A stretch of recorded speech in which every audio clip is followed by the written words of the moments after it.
बहुत समय पहले की बात है। कासगंज नामक एक सुंदर सा गांव हुआ करता था। उस गांव में एक लकड़हारा रहता था जिसका नाम रामू था। रामू बहुत ही ईमानदार और मेहनती था। वह हमेशा अपने काम से खुश रहता था। उसके पास ज्यादा पैसे नहीं थे, लेकिन वह अपनी जिंदगी से संतुष्ट था। रामू के परिवार में उसकी पत्नी और उसके 2 बच्चे थे। रामू सेठ लालचंद के यहाँ लकड़ी काटने का काम करता था और लकड़ी काटने के बदले में सेठ लालचंद रामू को पैसे देता था, जिससे रामू और उसके परिवार का जीवन व्यापन होता था। सुमन, मैं काम पर जा रहा हूँ। आज बहुत देर हो गया है, तो तुम बच्चों को स्कूल छोड़ आना। जी, स्कूल तो मैं छोड़ आऊंगी, लेकिन मोनू और चिंकी पिछले 2 दिन से कह रहे हैं कि उनके स्कूल की टीचर स्कूल की फीस मंगा रही है। हाँ, तो जाकर दे आओ ना स्कूल की फीस। अजी कहाँ से दूं? आप जो पगार लाते हैं उसमें मुश्किल से तो घर चल पाता है। अब उतनी सी तनख्वाह में मैं बच्चों की फीस का इंतजाम कैसे करूं? अजी मैं एक बात आपको साफ साफ कह देती हूँ, आप सेठ लालचंद जी से पगार बढ़ाने की बात कहिए। दिन पर दिन खर्च बढ़ता जा रहा है। बाजार में अगर सब्जी लेने निकलो तो सब्जियों के दाम आसमान छू रहे हैं, और बच्चों की पढ़ाई का खर्चा, घर का खर्चा अब इतनी कम तनख्वाह में कैसे गुजारा होगा? ठीक है, मैं आज ही सेठ जी से थोड़ा पगार बढ़ाने की बात करता हूँ। इतना कहकर रामू काम पर चला जाता है।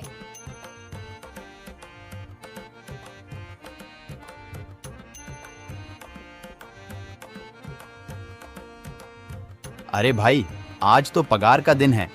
देखो, अब यह सेठ लालचंद कोई ना कोई लोचा जरूर करेगा। हमेशा कोई ना कोई बहाना बनाकर पगार कम कर देता है। और अगली बार तो मेरी आधी पगार काट ली थी, यह कहकर कि जो मैंने लालचंद जी से 200 रुपए उधार लिए थे, उसका ब्याज बढ़कर 1000 रुपए हो गया है। इसलिए मैं तुम्हारी पगार में से 1000 रुपए काट रहा हूँ। हाँ हरिया भाई, तुम एकदम ठीक कह रहे हो। ये सेठ लालचंद ना एक नंबर का चालाक और लालची इंसान है। एक तो दुगुना काम ले लेता है और बदले में पैसे भी पूरे नहीं देता। हाँ भाई, मेरे भी अगली बार सेठ लालचंद ने पगार काट लिए थे। मैंने बस 2 छुट्टी ली थी जब मेरी बिटिया बहुत बीमार थी, और इस लालचंद ने इस बात का फायदा उठाकर मेरी पूरी आधी पगार काट ली। हे भगवान, बस सेठ जी इस बार मेरी पूरी पगार दे दें। बच्चों के स्कूल की फीस भी भरनी है। ऐसे सभी लकड़हारे अपने काम पर लग जाते हैं। काम करने के बाद सेठ लालचंद के पास जाते हैं। सेठ जी, महीना पूरा हो गया है, हमें हमारी तनख्वाह दे दीजिए। देखो भाइयों, अभी मेरे पास तुम्हें देने के लिए पैसे नहीं है।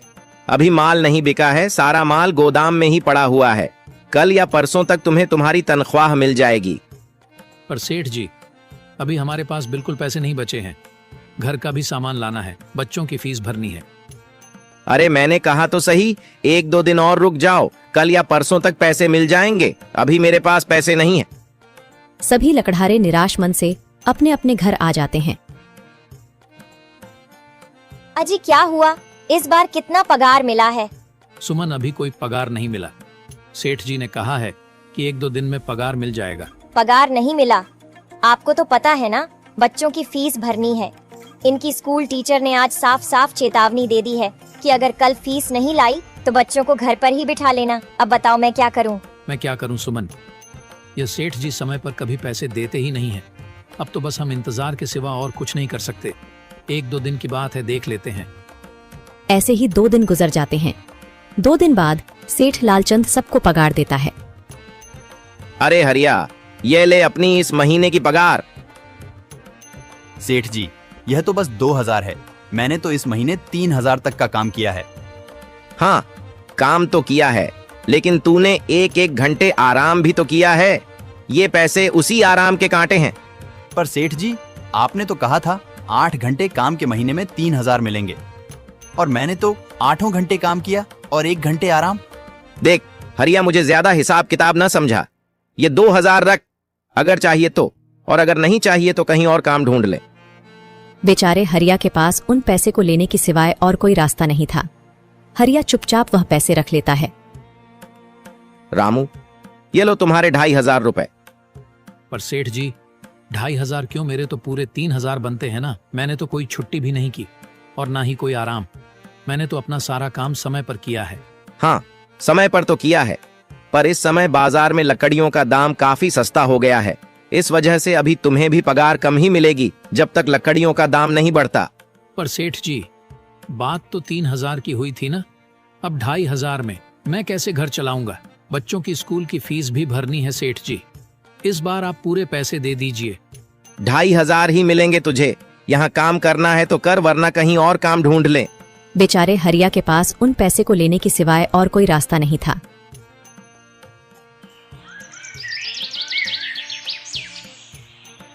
अरे भाई, यह सेठ लालचंद एक नंबर का बेईमान इंसान है। सारे पैसे अपने जेब में भर लेता है और बहाने बनाता है कि लकड़ियों के दाम सस्ते हो गए हैं। देख लेना, हम गरीबों की किसी न किसी दिन इसे जरूर हाय लगेगी। नहीं हरिया, ऐसे नहीं कहते। वह हमारे अन्नदाता है। आखिर उन्हीं के वजह से तो हमारा घर चल रहा है। अरे काहे का अन्नदाता? काम के पूरे पैसे तो देता नहीं है।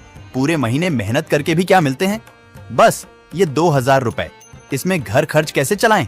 ऐसे तो हम कभी तरक्की नहीं कर पाएंगे। और हम कर भी क्या सकते हैं हरिया?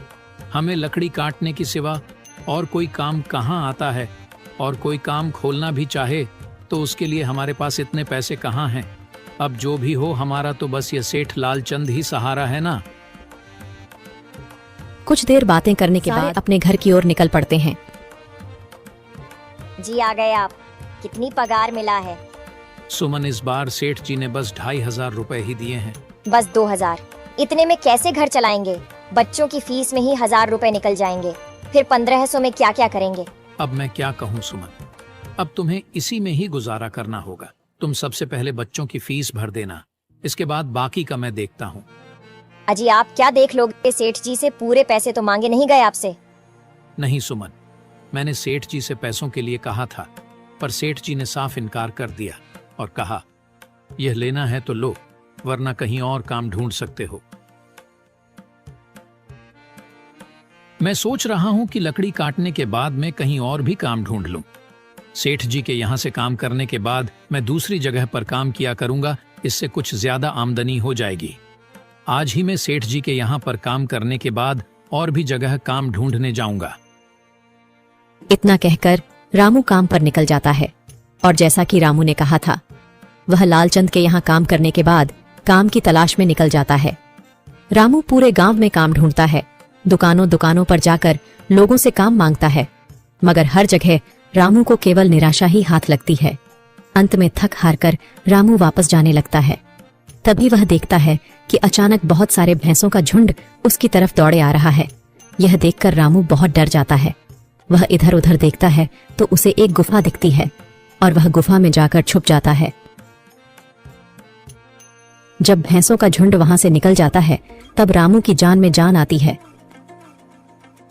हे भगवान, आज तो बाल बाल बच गया मैं, वरना आज तो मैं इन भैंसों के पैरों तलों तो कुचला ही जाता। पर यह मैं कहाँ आ गया? रामू यह सब सोच ही रहा था कि तभी उसकी नजर गुफा में रखी एक टोकरी पर जाती है। रामू उस टोकरी के पास जाता है।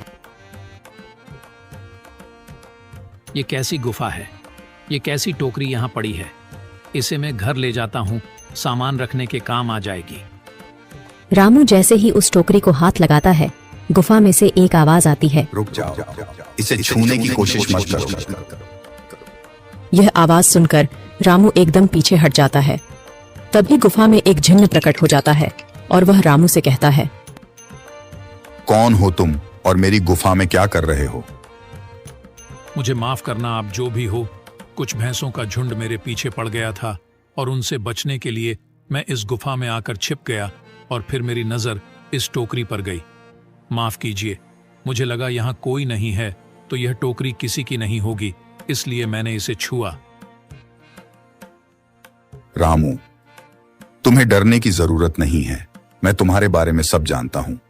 मेरी नजर एक बार भी जिस पर पड़ जाती है, मैं उसका इतिहास अपनी खुली आंखों से देख सकता हूँ।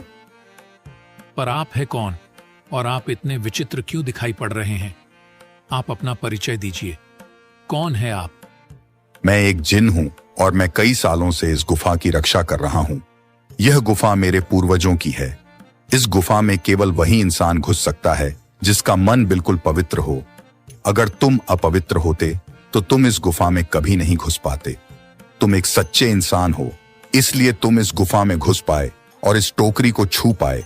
अब तुमने इस टोकरी को छुआ है तो यह टोकरी तुम्हारी हुई। नहीं, मुझे ये टोकरी नहीं चाहिए, मैं तो बस देख रहा था। डरो मत रामू, तुम ये टोकरी ले जाओ। ये कोई साधारण टोकरी नहीं है, बल्कि यह जादुई टोकरी है। जादुई टोकरी? क्या यह वही जादुई टोकरी है जिसके बारे में हमारी दादी कहानी सुनाई करती थी कि किसी गांव में एक जादुई टोकरी हुआ करती थी और वह सबकी इच्छाएं पूरी करती थी? हाँ रामू, ये वही जादुई टोकरी है। अब तुम इस टोकरी के मालिक हो। तुम इसके इस्तेमाल से अपनी स्थिति सुधार सकते हो, पर याद रखना, तुम जो भी वस्तु इस टोकरी में एक बार डालोगे वह चीज ही तुम्हें बार बार इस टोकरी में डालनी होगी। इसके अलावा तुम और दूसरी कोई चीज इस टोकरी में नहीं डाल सकते। अगर तुमने ऐसा किया तो इसका परिणाम तुम्हें ही भुगतना होगा। मेरी इस बात को हमेशा ध्यान में रखना और सोच समझकर बिना लालच किए इस टोकरी में वह ही सामान रखना जिसकी तुम्हें जरूरत हो। रामू टोकरी को लेकर घर आ जाता है। सुमन, ये देखो, ये मैं क्या लेकर आया हूँ। क्या लाए हो आप? बस ये एक टोकरी। सबसे पहले यह बताइए, आप तो काम की तलाश में गए थे ना, तो कोई दूसरा काम मिला कि नहीं? नहीं। अरे सुमन, मेरी पूरी बात तो सुनो। ये कोई ऐसी वैसी टोकरी नहीं है, बल्कि यह एक जादुई टोकरी है। रामू सुमन को वह सारी घटना के बारे में बताता है जो उसके साथ हुई। अच्छा, तो आपका कहने का मतलब है कि इस टोकरी में हमें कोई ऐसी चीज डालनी होगी जिसकी हमें सबसे ज्यादा जरूरत हो। हाँ सुमन, हमें सोच समझकर ही इसमें कोई चीज डालनी होगी। रामू थोड़ी देर सोचता है, फिर उसका ध्यान उन लकड़ियों पर जाता है जो एक बार उसने सुमन को रखने को दी थी। सुमन, तुम्हें याद है, एक बार मैं जंगलों में लकड़ियां काटने गया था तो मुझे एक चंदन की लकड़ी मिली थी और वह मैंने तुम्हें लाकर दे दी थी। हाँ, दी तो थी। तो तुम उस लकड़ी को ले आओ। हम उस चंदन की लकड़ी को ही इसमें डालेंगे और उस लकड़ी से अपना एक व्यापार शुरू करेंगे। सुमन चंदन की लकड़ी को ले आती है और उसे टोकरी में डाल देती है। वह जैसे ही चंदन की लकड़ी उस टोकरी में डालते हैं, उसमें कई सारी लकड़ियां आ जाती हैं। अरे वह, यह तो चमत्कार ही हो गया। ये देखिए, कितनी सारी चंदन की लकड़ियां हो गई। अगर आप इसको बेचेंगे तो इससे काफी अच्छे पैसे मिलेंगे। हाँ राधा, मैं कल सुबह बाजार जाकर इनको बेच आऊंगा और जो पैसे मिलेंगे उससे हम अपने मोनू और चिंकी के स्कूल की फीस भर देंगे और बाकी बचे पैसों को संभाल कर रख लेंगे। अगले दिन रामू लालचंद सेठ के यहाँ काम पर न जाकर चंदन की लकड़ियों को बेचने के लिए बाजार की ओर निकल पड़ता है। वहाँ पर रामू चंदन की लकड़ियों को बहुत ही कम दामों में बेचा, जिसकी वजह से आम लोगों के साथ साथ बड़े व्यापारियों ने भी रामू से चंदन की लकड़ियां खरीदी। लकड़ियों को बेचकर रामू को काफी अच्छे पैसे मिले। पैसों को लेकर चंदन घर आ जाता है। ये देखो सुमन, उन लकड़ियों को बेचकर मुझे कितने सारे पैसे मिले हैं। ये लो कुछ पैसे, इससे तुम कल मोनू और चिंकी के स्कूल के फीस भर देना। अच्छा, तो मैं काम पर जाता हूँ। अजी, आपके पास तो अब यह जादुई टोकरी है, तो अब आपको उस सेठ लालचंद के यहाँ काम करने की क्या जरूरत है?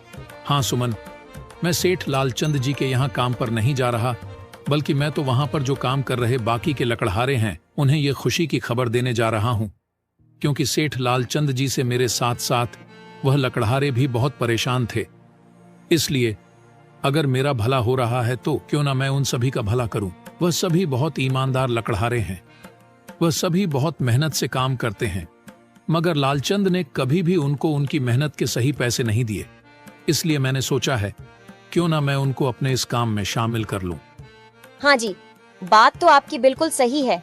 अगर आप सभी लोग एक साथ मिलकर काम करेंगे तो हम सब बहुत जल्द ही तरक्की हासिल कर लेंगे।